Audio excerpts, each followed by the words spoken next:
Hi guys, and welcome back to my reviews of The Walking Dead Season 1. I reviewed the first episode on its 10-year anniversary of The Walking Dead show. Now I'm going to continue reviewing Season 1 before The Walking Dead Season 10C comes, which will be in February.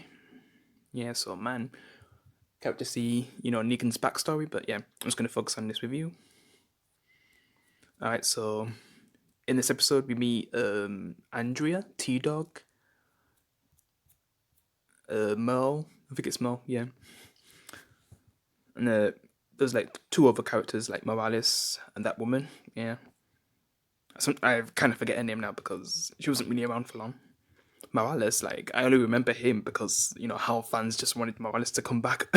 Like when I used to watch TrevScan 2's videos, people would always put in the comments or live streams that like how Morales is gonna appear, which yeah we'll talk about that in the future with Morales anyway. But yeah, so basically at the end of the first episode, Rick was stuck in a tank, but then someone on the radio, which is Glenn,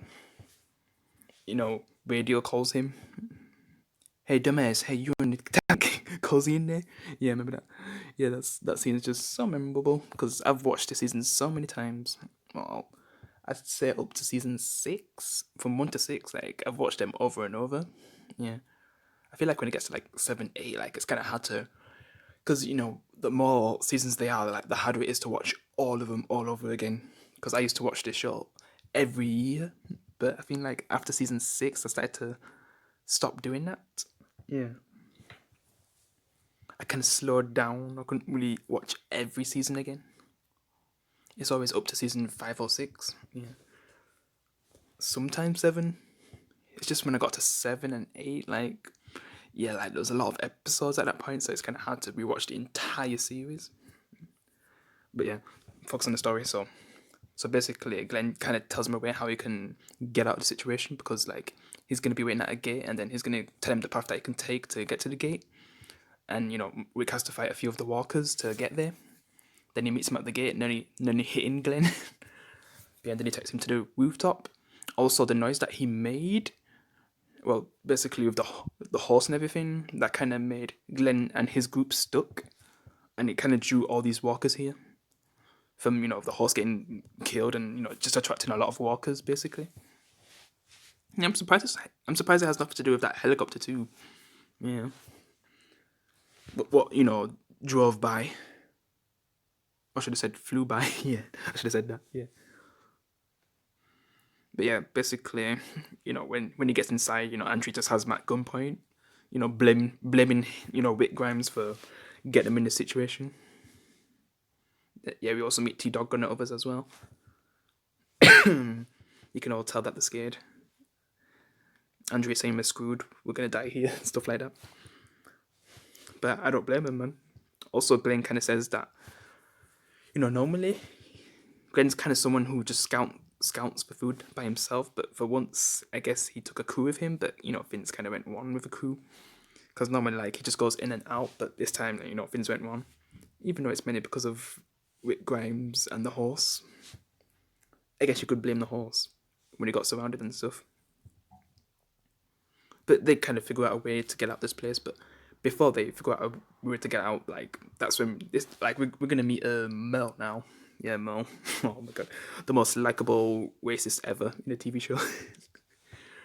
For the whole time, can you say he's racist? But well, we'll discuss that in the future anyway. But yeah, Mel he's a great character. Before Yondu from Guardians of the Galaxy, there was Mel. Yeah.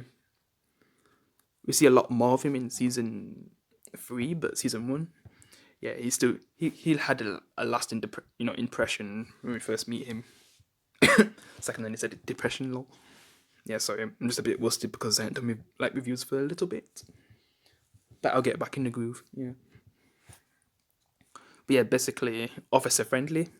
With Grimes, does he get officer friendly from Morales because he kind of has a lot of nicknames for him. Helicopter boy, officer friendly, and they kind of all make callbacks in future seasons. But yeah, which I'll reference when I get to those seasons, because I know I'm going to review all of season 1 by the end of, no, well, yeah, by the end of January, but say like the 16th, or from now to the 16th, I will be reviewing every episode of season 1. In February 1st, that's when I'll start reviewing season 2. The other seasons, I haven't really figured that out yet. We'll just see how much of, season 2 I review before, new episodes come out for The Walking Dead. But yeah, I need to stick to the review. Yeah. So yeah, basically they take out Merle, since he's just been a racist to T-Dog, calling him names and everything.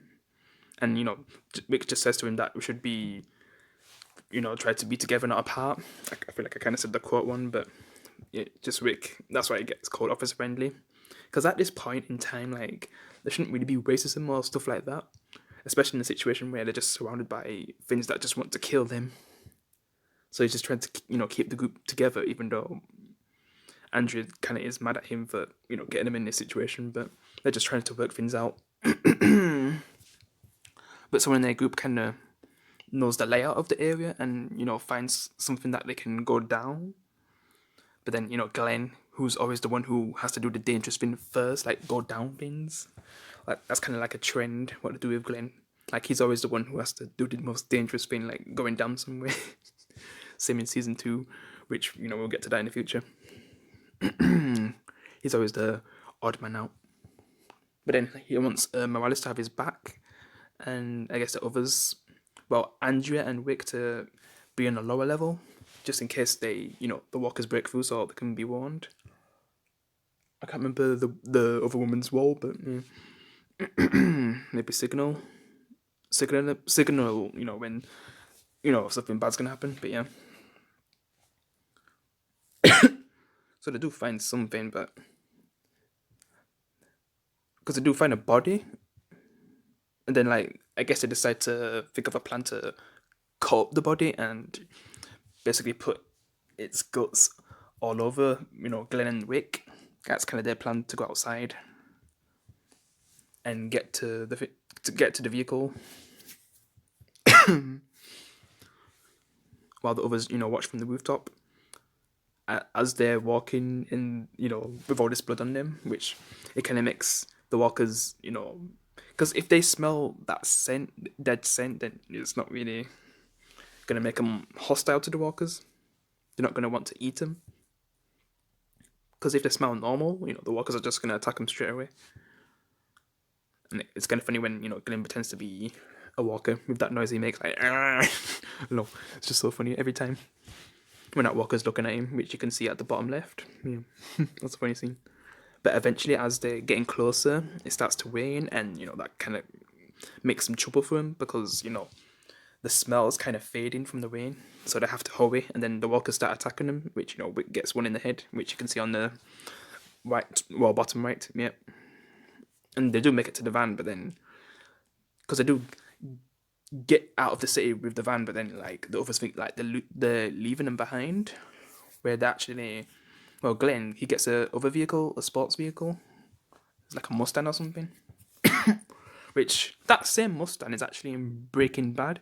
Yeah, a scene in Breaking Bad. I think season 3 when Walter White's getting his son a new car, and there's also the person who's getting the car from is called Glenn. Yeah, and it's actually the exact same car which he's getting for his son, which is kind of because Breaking Bad and The Walking Dead kind of have things that link together. Because yeah, there'll be kind of more things like that as I review season 1.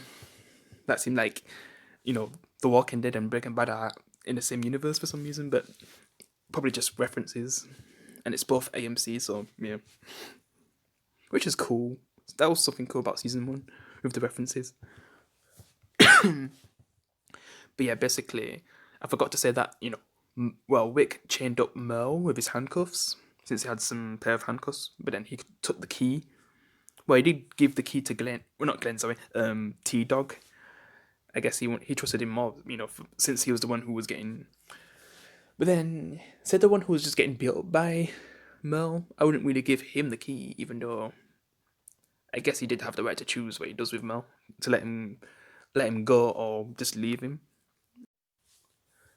Yeah, T-Dog does go back for Mel, but then he accidentally drops the key, and oh my god, that's just that scene when he drops the key, and then like he's just like, yeah, he's just damning T-Dog to hell and everyone for dropping the key and just leaving him, but he does at least chin up the door so the walkers can't get inside and chew him up. But yeah, we just see Mel just left there, begging for help, but it seems like he's screwed. Yeah, it seems like, yeah. But if you've watched it before, then we all know what happens. But yeah, then the others Wick comes back with the van and the others, get inside it, while Glenn's using the alarm of the sports car, the Mustang, to distract the walkers. So it helps them, get away easier. And then we just see Glenn, leaving the city, just having so much fun in the car. And that's kind of how they end the episode. Yeah, definitely a good second episode to, the pilot. And man, this was like meeting a lot of these characters for the first time. Definitely awesome. I just remember watching it 10 years ago when I was 13, meeting all these characters. I just loved them straight away. Even though some of these characters we're not gonna, see forever, well, for a long time. But definitely a great start to the cast. But I also kind of forgot to mention just, some of the detail from, the other side of the camp. Where Rick's wife and child is, Carl and Laurie. Because we do see them in this episode as well. They kind of showed them in the first episode, but yeah. You still kind of see them in this episode. And that, Laurie's with Rick's best friend, Shane. They're together because, Laurie thinks Rick's dead. So yeah, I forgot to mention that. And basically Shane's kind of being more basically a dad to Carl, yeah. Also Amy's worrying about, her sister, Andrea. And the way how Shane just brushes it off like, it's too late, she's dead, she's screwed. They're trapped, they're not going to make it out. Amy gets mad about that because they do get like a radio call from, to the camp of what's going on. But, we all know that they're going to make it back anyway by the end of the episode when we see them leaving. But yeah, I just forgot to mention them because, the whole camp was like worrying like if they're going to make it back. Especially a character who isn't really in this episode, Dowell. Also, Dowell wasn't really supposed to, even though I don't even know why I'm saying this now. I think I'll just say it in another, episode review. It'll still be in season 1 though, but yeah, about Dowell, yeah. But yeah, I guess that's my review of The Walking Dead season 1, episode 2, Guts. A great follow up to the first episode. Carrot to get to. Is it episode 4? Vatos? Vatos or Vagos? I can't remember what the episode's called, but I think it's Vatos. Where we meet this group, but yeah. Episode 3, I think, is still a good episode. Because we also get to meet Daryl, but yeah. We'll get into that when, I'm reviewing it tomorrow. I'm also going to be reviewing The Karate Kid, and I will be watching Cobra Kai since I never watched all of season 1. I'm just going to be reviewing all of that. I'm just going to be reviewing the first movie and Cobra Kai seasons 1 to 3.